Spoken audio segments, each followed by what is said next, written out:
Washington کی رہداریوں میں پاکستان کی گونج۔ رات کے وقت کیپٹل ہل کی رہداریوں میں سیاسی سرگوشیاں تیز تھیں۔ امریکی کانگریس کے رکن جو ولسن اور جیمز ورنی پنیٹا کی نظریں ایک دستاویز پر جمی ہوئی تھی۔ یہ کوئی عام کاغذ نہیں تھا، بلکہ ایک ایسا بل تھا جو جنوبی ایشیا کی سیاست میں ہلچل مچا سکتا تھا۔ 24 مارچ کی وہ شام جب یہ بل ایوان نمائندگان میں پیش کیا گیا، دنیا بھر میں، خاص طور پر پاکستان میں، بہت سے لوگوں کے دلوں کی دھڑکن تیز ہو گئی۔ بل کا عنوان تھا پاکستان ڈیموکریسی ایکٹ، ایک ایسی تجویز جو پاکستان کے سیاسی اور عسکری قیادت پر امریکی ویزوں کی پابندی کا تقاضا کر رہی تھی، جب تک کہ عمران خان کو رہا نہ کر دیا جائے اور جمہوریت بحال نہ ہو۔ جو ولسن، جو ایک سختگیر ریپبلکن اور ڈونلڈ ٹرمپ کے قریبی ساتھی سمجھے جاتے ہیں، کافی عرصے سے عمران خان کی رہائی پر ناراض تھے۔ ان کے سوشل میڈیا بیانات، ای میلز اور لابنگ سرگرمیاں مسلسل پاکستان میں اقتدار کے ایوانوں تک پہنچ رہی تھی۔ ہم پاکستان کی فوجی قیادت پر دباؤ ڈالیں گے، جو ولسن نے بل پیش کرتے ہوئے کہا تھا۔ ان کی آنکھوں میں عزم کی چمک تھی۔ کچھ لوگ اسے عمران خان کے حامیوں کے لیے ایک جیت سمجھ رہے تھے، تو کچھ اسے امریکی سیاست کی روایتی بیان بازی کہہ رہے تھے۔ واشنگٹن ڈی سی کے ایک سینئر تجزیہ کار مائیکل گوگل کا تبصرہ تھا کہ یہ بل قانون نہیں بنے گا، لیکن پاکستان کی قیادت کو ضرور پریشان کرے گا۔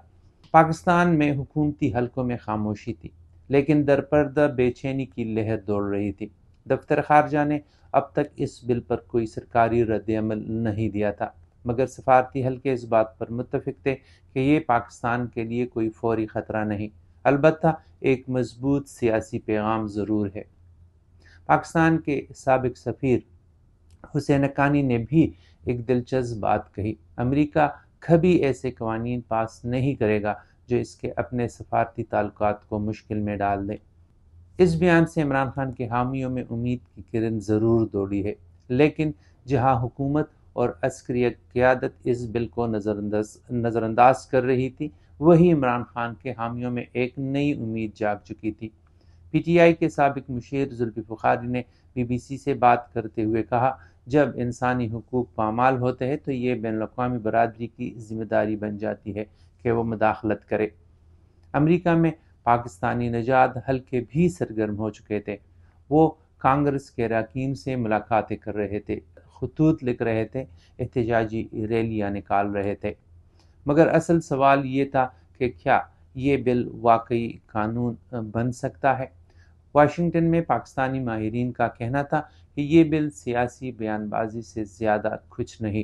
صدر جو بائیڈن کی انتظامیہ پہلے ہی پاکستان کو کسی قسم کی معاشی یا فوجی امداد دینے کے موڈ میں نہیں تھی، تو پھر یہ پابندیاں بھی صرف کاغذی کارروائی بن کر رہ سکتی تھی۔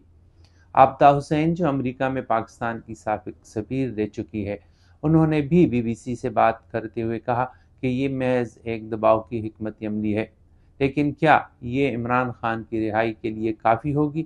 اس کا جواب شاید خود عمران خان کے پاس بھی نہ ہو۔ اب دیکھتے کہ آگے کیا ہوگا۔ یہ تو وقت ہی بتائے گا کہ پاکستان ڈیموکریسی ایکٹ کی سیاست واشنگٹن اور اسلام آباد کے تعلقات کو کس سمت لے جائے گی۔ کیا یہ واقعی عمران خان کی رہائی کے لیے دباؤ ڈالنے میں کامیاب ہوگا یا صرف ایک سیاسی تماشا بن کر رہ جائے گا؟ لیکن ایک بات واضح ہے، امریکہ کی سیاسی رہداریوں میں پاکستان کی سیاست کے چرچے اب زوروں پر ہے۔